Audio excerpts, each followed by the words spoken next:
Hi everyone, this is Jim Tolles. Today I want to spend a little bit of time about looking for the end. There's this feeling inside of us that's often brought on by the ego about getting to an end point. It's like we have this awakening, things start to shift, or even if we're in a deep space of healing, which is a different flavor to the spiritual path. And healing is often very much a part of the awakening. You kind of have this awakening and growth and healing and everything is just kind of bubbling up at the same time. But for both or any part of the path that you're on, the ego wants to get somewhere. It's like, when will I make it here or there or wherever it thinks it needs to go? When do I get my award? This wonderful trophy, and it's like, here's my award for spiritual awakening. Look at me! I can put it on my mantle, I can tell everybody about it. And it doesn't work that way. As many of you already know, it does not work that way. Now, initially with a spiritual awakening, there's this rush of energy for a lot of us. Not necessarily everybody gets this, but there's just kind of this movement towards truth, this movement away from anything illusory, and the movement to remove anything that we're committed to that isn't real from ourselves. So any ways that we're caught up in lies about being beautiful or powerful or strong or any of these types of things, or being smart, that's a big one in this very mind-centric culture we have. Any of those types of things get in the way of the truth because they don't matter. They're not real. They're made up of evaluations and judgments and comparisons to ourselves and the world around us. And so we start to go into these things and we start to remove these veils, and it can feel very intense, and a lot of things can be moving all at once. And a lot of emotions will be bubbling up between the grief of letting go of all these things, which is usually the ego grieving itself, and perhaps grief about other things that has never been expressed. One of the things that's really surprising to a lot of people is just how much emotion is locked inside. Is locked inside in our general emotional body and in our physical body. That's why some of the somatic practices and things like massage can be extremely powerful for a lot of people, because they suddenly realize they physically have been carrying emotions and these ideas and these stories in their bodies, and so in their hips and their shoulders and any other part of the body. There's no one part. Everybody's different depending on how you carry your life. So all this stuff comes up, and it can come up all at once, and people will be like, when will this end? But it never really ends. There's always kind of this rhythm in our lives. And what I have found in my experience is that you move out of kind of the initial intensity. It's like the floodgates burst and there's just water everywhere, and you don't know where you're paddling or going or sandbagging or what you're doing.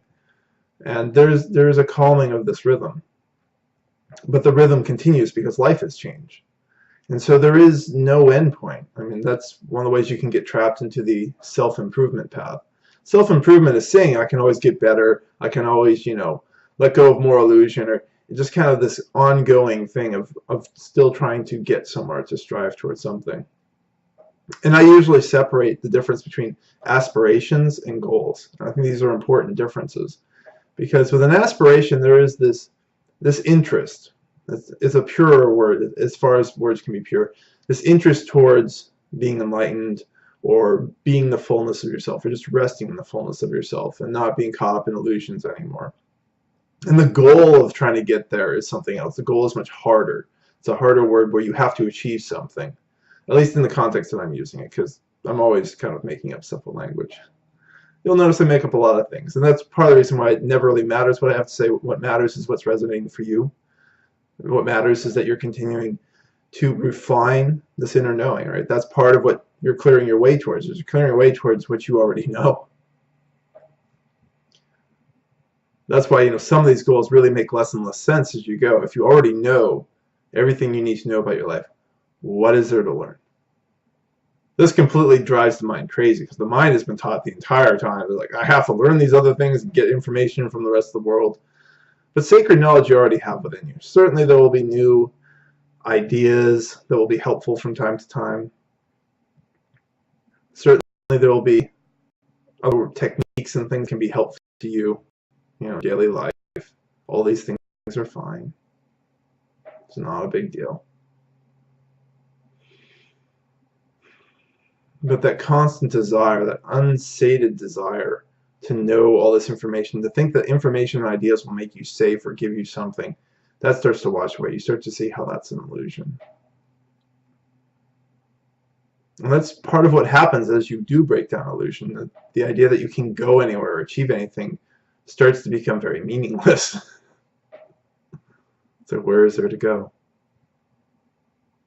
You know, you're already right here. Right here is perfect. And the interesting thing about that is the more you rest in this moment, in this right here, anything that doesn't really align with where you want to be in life becomes extremely apparent. And from this realization, it becomes very easy to make changes that you want in the world. And to really kind of combine your will with God's will, with the divine will. Because ultimately God is no interested in you suffering. The person most committed to your suffering is you.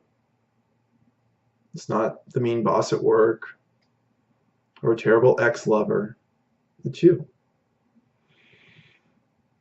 And this can be just an incredibly empowering thing after you get past the initial kind of anger at yourself. Because if you're the one holding the gun, then you can stop pointing it at yourself. You have that power. If no one else is pointing the gun at you, if you really understand that you're the one who's causing your own misery, you can put the gun down.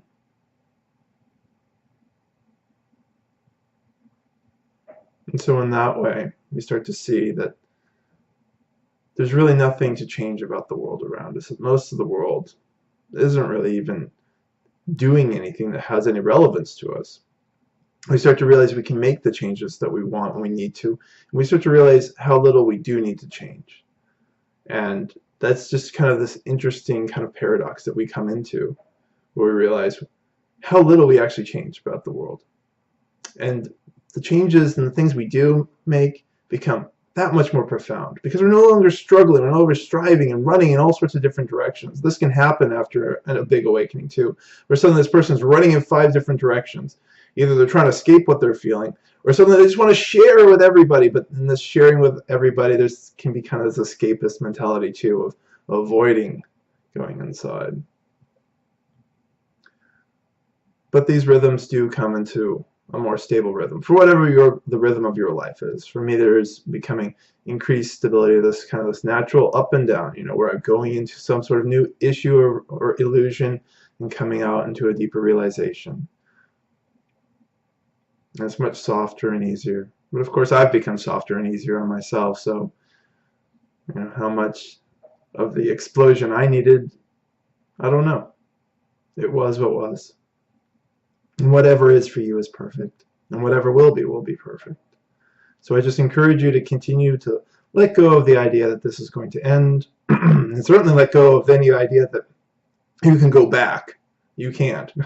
We can never go back in the past. And whatever's back there really probably wasn't something you wanted anyway. So enjoy this moment. Even if it's a difficult one, see if you can bring love here.